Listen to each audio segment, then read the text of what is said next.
Hello everyone, welcome back to the next lecture of the chapter fund flow statement.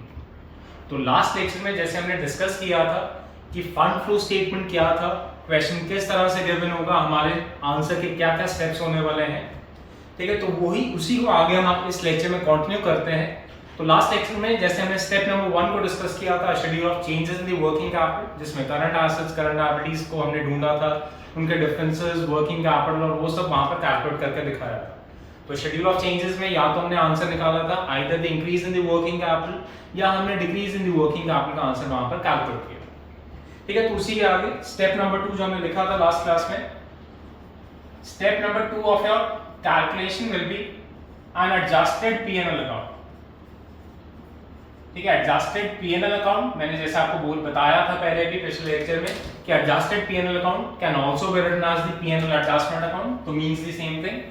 तो जिस भी नाम से आपसे पूछा गया है या आपको बनाने के लिए बोला गया है, ठीक है। तो जैसे हमने बोला था या हमने डिस्कस किया था कि जो क्वेश्चन गिवन होगा उसमें 2 सालों की बैलेंस शीट आपको दी जाएगी। तो 2 सालों की बैलेंस शीट होगी, तो इसमें एक चीज और ऑब्वियस है कि जो पीएनएल या सरप्लस आपको दिया गया होगा उसके भी 2 साल के बैलेंसेस आपको दिए जाएंगे, ठीक है। तो ये पीएनएल अकाउंट के बैलेंसेस आपने इस लेजर में brought down and cap down करके दिखाने हैं। फॉर एग्जांपल आपको लायबिलिटी साइड पे सरप्लस दिया गया है, ठीक है। लायबिलिटी साइड पे सरप्लस दिया गया और वो पॉजिटिव फिगर्स के साथ दिया गया है, तो इसका मतलब वो लायबिलिटी है, लायबिलिटी की तरह उसको आपने ट्रीट करना है। Every liability has a credit balance, तो उस केस में हम क्या करेंगे, यहाँ पर by balance brought down which denotes the opening balance of surplus if given in your liability side, वो यहाँ पर हम इंक्लूड करके दिखा दें। और इसी तरह से अगर आपको क्लोजिंग बैलेंस जो कि लेटेस्ट ईयर का जो बैलेंस आपको दिया गया है वो भी लायबिलिटी साइड पे पॉजिटिव फिगर के नाम से दिया गया है, तो उसको हम बैलेंस कैरी डाउन लिख देंगे डेबिट साइड पे which denotes your closing balance if given in the liability side of your balance sheet. पर जरूरी नहीं है कि हर बार जो आपका सरप्लस है वो लायबिलिटी साइड पे दिया हो या लायबिलिटी साइड पे पॉजिटिव फिगर के साथ ही दिया जाए। जो आपका ये सरप्लस का बैलेंस है, अगर पुराने कंसेप्ट पे क्वेश्चन अगर आपको वहां पर पूछ लिया गया तो हो सकता है ये सरप्लस आपको एसेट साइड पे या पीएनएल का बैलेंस एसेट साइड पे भी मिल जाए, या अगर नए कंसेप्ट के ऊपर बैलेंस शीट आपको वहां क्वेश्चन में मिले तो हो सकता है ये सरप्लस बैलेंस जो आपको लायबिलिटी साइड पे दिया जाए वो नेगेटिव फॉर्म में दे दिया जाए। तो अगर सरप्लस या पीएनएल का बैलेंस एसेट साइड में मिले या लायबिलिटी में माइनस करके दिया जाए तो इसका मतलब वो एसेट है, तो एसेट्स के बैलेंस को हम डेबिट बैलेंस की तरह ट्रीट करके दिखाते हैं। तो जो उसका बैलेंस हो जाएगा ओपनिंग बैलेंस, तो उस केस में हम यहाँ पर ब्रॉट डाउन डेबिट साइड पे लिख के दिखा देंगे, और ये ओपनिंग बैलेंस तब लिखेंगे अगर वो आपको एसेट साइड पे दे दिया जाए।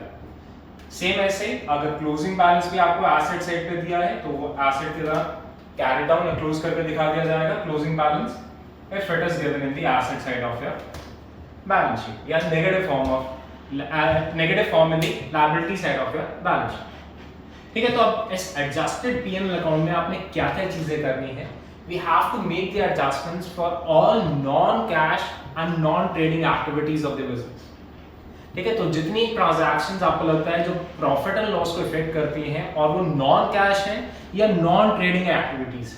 नॉन ट्रेडिंग का मतलब है जो routine activities of the business नहीं है, ठीक है, वो सारी एक्टिविटीज या ट्रांजैक्शंस की बात यहाँ पर हम कर रहे हैं, ठीक है। तो non cash and non trading activities की एडजस्टमेंट यहाँ पर आपने पीएनएल एडजस्टमेंट अकाउंट में करके दिखा देनी है, ठीक है। तो जैसे कुछ एग्जांपल्स यहाँ पर हम लिख लेते हैं, फॉर्मेट में लिख लेते हैं। एक नॉन कैश एक्सपेंस जो आपका हो सकता है that is a current years depreciation, ठीक है। तो जितने भी आपके टैंजिबल फिक्स एसेट्स दिए गए होंगे जो डेप्रिशिएट हुए हैं ड्यूरिंग द करंट ईयर, तो करंट ईयर में लगने वाली जो डेप्रिसिएशन है वो पीएनएल के डेबिट साइड पे आप इंक्लूड करके दिखा देंगे। इसके अलावा और आपके जो नॉन ट्रेडिंग एक्टिविटीज हो सकती हैं, प्रोविजन फॉर टैक्सेस हो सकते हैं, ठीक है। प्रोविजन फॉर टैक्स ध्यान रखना है जो प्रोविजन आपने बनाया है, the provision made during the year, not the tax paid. Tax paid की हम बात नहीं कर रहे हैं, जो प्रोविजन बनाया है आपने, यहाँ पर हम उन प्रोविजंस की बात कर रहे हैं। ऐसे प्रपोज्ड डिविडेंड्स आपके हो सकते हैं, ठीक है। This is also the dividend declared during the year, not the dividend paid during the year. जो प्रोविजन आपने या प्रपोज किया था डिविडेंड वो यहाँ पर आप इंक्लूड करके दिखाएंगे, जो डिविडेंड पे किया है वो यहाँ पर आपने इंक्लूड नहीं करना। इसके अलावा जो और आपके ट्रांजैक्शंस हो सकते हैं, ट्रांसफर टू एनी रिजर्व हो सकता है, ठीक है। अगर आपने पीएनएल से किसी भी रिजर्व में पैसा ट्रांसफर किया है वो यहाँ पर आप इंक्लूड करके दिखा देंगे। इसके अलावा बोनस शेयर्स हो सकते हैं, ठीक है, bonus shares are the shares given free of cost out of profits by the company to the existing share holders. ठीक है, डिविडेंड कैश में दिया जा सकता है या नॉन कैश फॉर्म में हो सकता है। जो कैश में होता है उसको हम डिविडेंड ही बोल देते हैं। जो आप डिविडेंड देते हैं in form of other than cash in form of shares, उसको हम बोनस शेयर्स की तरह डिनोट करके दिखा देते हैं। ठीक है, तो अगर कंपनी ने बोनस शेयर्स दिए हैं तो यहाँ पर आप उसको भी डेबिट कर देंगे। इसके अलावा इंटरिम डिविडेंड हो सकता है। ठीक है, interim dividend is a separate term than the normal proposed dividend. ठीक है, interim dividend is the dividend of the current year declared and paid in the current year only. ठीक है, तो ऐसे डिविडेंड्स को हम इंटरिम डिविडेंड बोल देते हैं। इसके अलावा आपका इंटरेस्ट पेड आ सकता है if it is specifically given to calculate the interest on any of your loans और डिबेंचर्स, और miscellaneous expenditures which are written off during the year। ठीक है, miscellaneous expenditures में जैसे आपका discount on shares and debentures हो सकता है, एडवर्टाइजमेंट सस्पेंस हो सकता है, अंडरराइटिंग कमीशन हो सकता है, ब्रोकरेज ऑन शेयर्स वगैरह हो सकता है, प्रीलिमिनरी एक्सपेंसेस हो सकते हैं। तो ऐसे जितने भी miscellaneous expenditures आपने करंट ईयर में राइट ऑफ किए हैं तो वो सारे यहाँ पर आप इंक्लूड करके दिखा देंगे। ठीक है, ऐसे ही कुछ अगर आपने इंटैंजिबल एसेट्स को राइट ऑफ किया है जैसे गुडविल हो सकता है, ठीक है, कॉपीराइट्स वगैरह हो सकते हैं, तो ऐसे अगर कोई आपने इंटैंजिबल एसेट्स को राइट ऑफ किया है उसको आप यहाँ पर आप इंक्लूड करके दिखा देंगे। और अगर किसी एसेट पे बेचने पे आपको लॉस हुआ है या किसी इन्वेस्टमेंट को बेचने पे आपको लॉस हुआ है तो उसको भी यहाँ पर आप डेबिट साइड पे इंक्लूड करके दिखा दें। ठीक है, क्रेडिट साइड पे ज्यादातर आइटम्स कम ही आती हैं, तो इसमें जो आपकी फिगर्स हो सकती हैं that is profit on sale of fixed assets हो सकते हैं, या इन्वेस्टमेंट्स के ऊपर बेच के जो आपको प्रॉफिट हुआ है वो आप यहाँ पर इंक्लूड करके दिखा सकते हैं। डिविडेंड्स या इंटरेस्ट रिसीव्ड हो सकता है।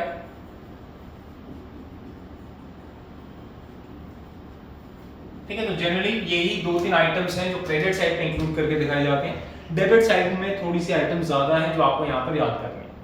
ठीक है, तो ऐसे जितनी भी चीजें आपको क्वेश्चन में मिलेंगी, जितनी भी एडजस्टमेंट्स आपको क्वेश्चन में मिलेंगी जो पीएनएल को इफेक्ट करते हैं और जो नॉन कैश या नॉन ट्रेडिंग एक्टिविटीज हैं वो सारी यहाँ पर आपने डेबिट या क्रेडिट करके दिखा दी। अगर आपने ध्यान से इसको एनालाइज किया है, डेबिट साइड पे वही सारी ट्रांजैक्शन जो एक्चुअली प्रॉफिट को रिड्यूस करती हैं, जो debit side of the profit and loss के नॉर्मल अकाउंट में भी जाती हैं, और क्रेडिट साइड पे सारी इनकम्स मैंने डाली है। ठीक है, पर वही इनकम्स और वही सारे एक्सपेंसेस लॉसेस डाले हैं जो कि non cash and non trading activities को डिनोट करते हैं। उसके बाद इस लेजर को आप बैलेंस करेंगे। बैलेंस करने पे अगर आपका बैलेंसिंग फिगर बाय साइड पे आता है तो बाय साइड के बैलेंसिंग फिगर को हम बोलते हैं फंड्स फ्रॉम ऑपरेशंस। ठीक है, अगर आपका बैलेंसिंग फिगर बाय साइड पे आएगा तो इस balancing figure of the by side को हम बोल देते हैं फंड्स फ्रॉम ऑपरेशंस। अगर आपका बैलेंसिंग फिगर टू साइड पे आ जाए, ठीक है, मेरे पास थोड़ी जगह नहीं है तो मैं इसको नीचे लिख रहा हूं। ठीक है, अगर आपका बैलेंसिंग फिगर टू साइड पे आता है तो टू साइड पे जो बैलेंसिंग फिगर आएगा इसको बोलते हैं फंड्स लॉस इन ऑपरेशंस। ठीक है, तो आपके second step of your calculation या सॉल्यूशन में जो आपने ये एडजस्टेड पीएनएल अकाउंट बनाया है उससे जो आंसर आप कैलकुलेट करने वाले हैं that will either be the funds from operations और funds lost in the operation. जैसे आपने शेड्यूल से आंसर निकाला था इंक्रीज और decrease in the working capital, same ऐसे फंड्स फ्रॉम ऑपरेशंस या funds lost in operation step 2 से कैलकुलेट करके दिखा दिया जाएगा। ठीक है, इसी तरह से जो हमारा स्टेप नंबर 3 रहेगा, स्टेप नंबर 3 जो हमने लिखा था that was your funds flow statement.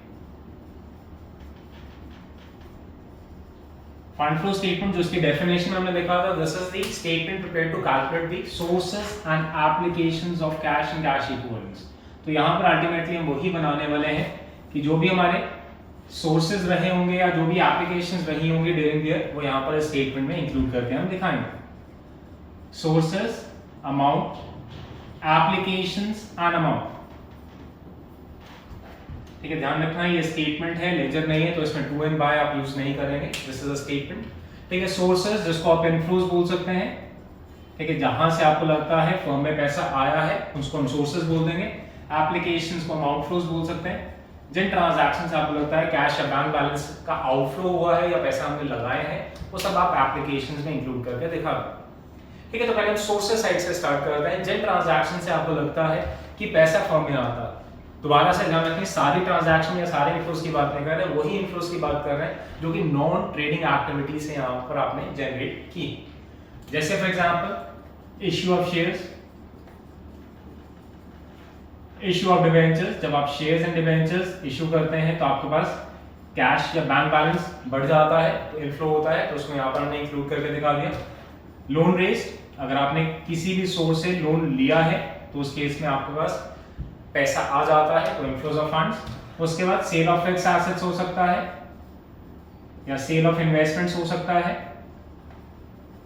ठीक है। नॉर्मल सेल्स जो आपकी ट्रेडिंग एक्टिविटी है उन सेल्स की बात नहीं कर रहे हैं। अगर आपने कोई फिक्स्ड एसेट बेचा है या इन्वेस्टमेंट्स को सेल ऑफ किया है तो उनको बेच के जो पैसा आया होगा यहाँ पर हम उसको इंक्लूड करके दिखा रहे हैं। इंटरेस्ट रिसीव, डिविडेंड रिसीव, ठीक है। ऐसे ही अगर आपने कुछ इंटरेस्ट या डिविडेंड रिसीव किया है वो यहाँ पर हम इंक्लूड कर देंगे,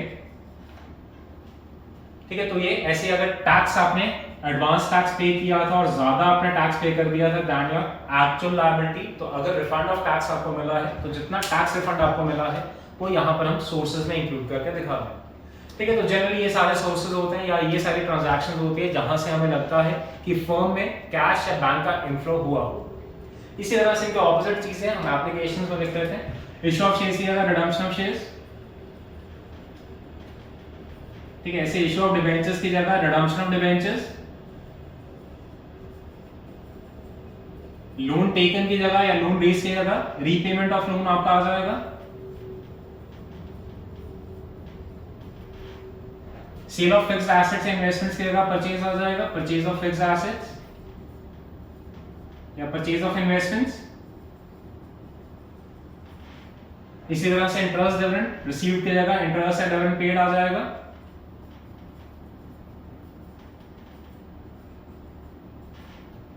ठीक है, इंटरिम डिविडेंड पेड हो सकता है, आपका टैक्स पेड हो सकता है। तो ये कुछ ट्रांजैक्शंस है जिससे आउटफ्लो ऑफ द फंड्स किसी भी फर्म में होती है। उसके बाद जो आपने स्टेप नंबर 1 का आंसर निकाला था increase decrease in the working capital, या जो स्टेप 2 का आंसर निकाला था फंड्स फ्रॉम ऑपरेशंस या फंड्स लॉस्ट इन ऑपरेशंस, ठीक है, उन आंसर्स को भी इस स्टेप नंबर 3 में आपने मर्ज करके दिखा दिया। तो अगर तो आपका स्टेप 2 से आंसर आएगा फंड्स फ्रॉम ऑपरेशंस, तो फंड्स फ्रॉम ऑपरेशंस नाम से फ्रॉम का मतलब है पैसा आया होगा काम करके, तो उसको हम सोर्सेज में लिख के दिखा देंगे।